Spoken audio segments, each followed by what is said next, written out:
કેન્દ્ર સરકારના શિક્ષણ વિભાગના પરખ રાષ્ટ્રીય સર્વેક્ષણ 2024નો રિપોર્ટ જ્યારથી સામે આવ્યો છે ત્યારથી ગુજરાતમાં હડકંપ મચી ગયો છે. કારણ કે આ પરખના રાષ્ટ્રીય સર્વેક્ષણ 2024ની અંદર ગુજરાતને જે સૌથી નબળા ટોપ 10 રાજ્યો છે એમાં ગુજરાતનો સમાવેશ કરવામાં આવ્યો છે. મતલબમાં ગુજરાતની અંદર શિક્ષણનું સ્તર સાવ નીચું ગયું છે એ આ એક રિપોર્ટથી સામે આવ્યો અને આ બાબત બહુ મોટો ચર્ચાનો વિષય બન્યો અને આખા રાજ્યની અંદર હડકંપ મચેલો છે. હવે કેટલાક પત્રકારોએ આ જાણવાની કોશિશ કરી કે ગુજરાતનું શિક્ષણનું સ્તર નીચું શું કામ ગયું છે, શું એવા કારણ છે કે ગુજરાતનું શિક્ષણનું સ્તર નીચું ગયું છે. તો એમાં એક મોટી વાત સામે આવી કે શિક્ષકોને શિક્ષણ સિવાય 56 એવા કામોની અંદર જોતરી દેવામાં આવે છે કે જેને કારણે આ શિક્ષકો વિદ્યાર્થીઓ પર આખું વર્ષ દરમિયાન ધ્યાન જ નથી આપી શકતા. તો આના વિશે હું તમારી સાથે વાત કરીશ. મારું નામ રાજેશ શાહ છે અને તમે જોઈ રહ્યા છો ગુજરાતના સૌથી મોટા ડિજિટલ ન્યૂઝ પ્લેટફોર્મ ખબરછે.com. પરખનો રિપોર્ટ જ્યારથી સામે આવ્યો અને એની અંદર ગુજરાતના જે ટોપ 10 નબળા રાજ્યો છે શિક્ષણની અંદર એમાં ગુજરાતનો સમાવેશ થયો ત્યારથી આ એક મોટો ચર્ચાનો વિષય બન્યો છે. અને હવે એવી વાત સામે આવી રહી છે કે ભાઈ ગુજરાતની અંદર શિક્ષણનું સ્તર શું કામ નીચે ગયું. તો એના કારણો જે સામે આવ્યા છે એ ખરેખર એના પરથી એવું જ લાગે કે આ શિક્ષણનું સ્તર નીચું આના કારણે જ ગયું છે. જો આ બધા સુધારા થાય તો ગુજરાતમાં પણ શિક્ષણનું સ્તર ઊંચું જઈ શકે.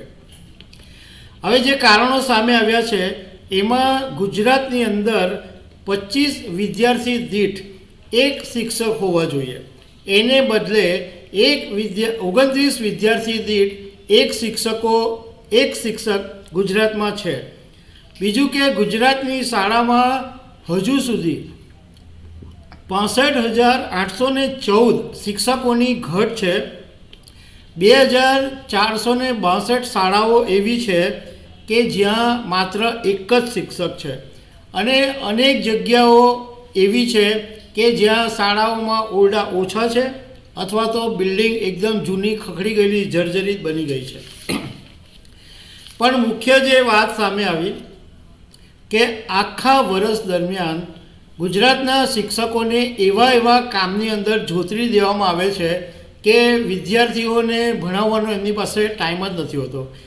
બાળકોના ઘડતર માટે શિક્ષક સૌથી મહત્ત્વનું પાસું છે, પરંતુ એ શિક્ષકો ત્યારે બાળકો પર ધ્યાન આપી શકે કે જ્યારે એની પાસે પૂરતો ટાઈમ હોય.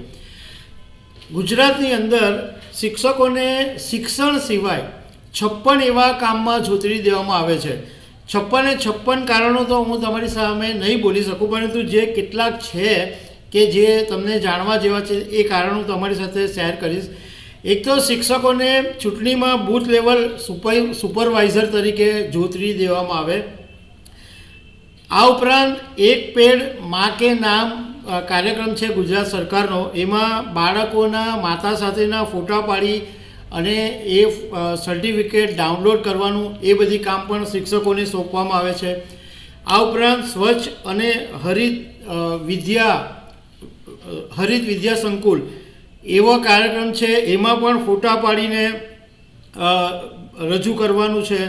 વિકસિત ભારત બિલ્ડથોન 2025 એ કાર્યક્રમના અમલ માટે શિક્ષકોને જોતરી દેવામાં આવે છે. આ ઉપરાંત કલા ઉત્સવ, બાળ વૈજ્ઞાનિક પ્રદર્શન, રાષ્ટ્રીય પોષણ, આવા બધા જે કાર્યક્રમો છે એની અંદર પણ શિક્ષકોને જોડી દેવામાં આવે છે. અપર આઈડી બનાવવા માટે કામમાં પણ એમને જોડી દેવામાં આવે. ખેલ મહાકુંભની એન્ટ્રી માટે પણ શિક્ષકો વ્યસ્ત રહેતા હોય છે. આ ઉપરાંત વસ્તી ગણતરીના કામમાં પણ એમને જોડી દેવામાં આવે. કોરોના મહામારી વખતે મૃતદેહોની સંખ્યા ગણવા માટે પણ શિક્ષકોને જોતરી દેવામાં આવ્યા.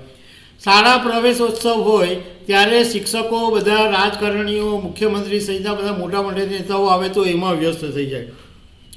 આ ઉપરાંત ગુજરાતની અંદર ખેતરોની અંદર જે બહુ બધા તીડ આવી જાય તો તીડને ભગાવવા માટે થાળી વગાવવા કે એવા બધા જે કાર્યક્રમ છે એવા કાર્યક્રમોની અંદર પણ આ શિક્ષકોને જોતરી દેવામાં આવે છે.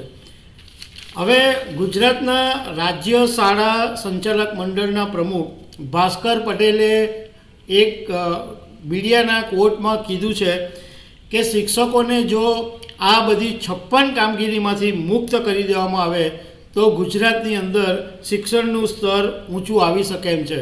ત્યાં સુધી ગુજરાતના શિક્ષણનું સ્તર ઊંચું આવે એવી આશા રાખવી વ્યર્થ છે. કોંગ્રેસના પ્રવક્તા ડૉક્ટર મનીષ દોશીએ કીધું કે 30 વર્ષથી ગુજરાતમાં ભાજપની સરકાર છે.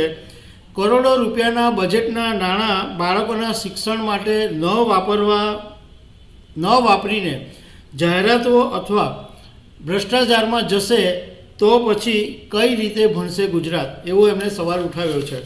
પણ મૂળ વાત એ છે કે આ ગુજરાતની બદનામી થઈ ગઈ છે આ રિપોર્ટને કારણે, અને આ વાત સરકારે સમજવાની જરૂર છે કે બધી જ બાબતોની અંદર શિક્ષકોને જોડી દેવા, શિક્ષકોને લગાવી દેવા એ વાત યોગ્ય નથી. તો દર્શક મિત્રો, આવી અનેક વાતો સાથે અમે તમને મળતા રહીશું. Thank you very much.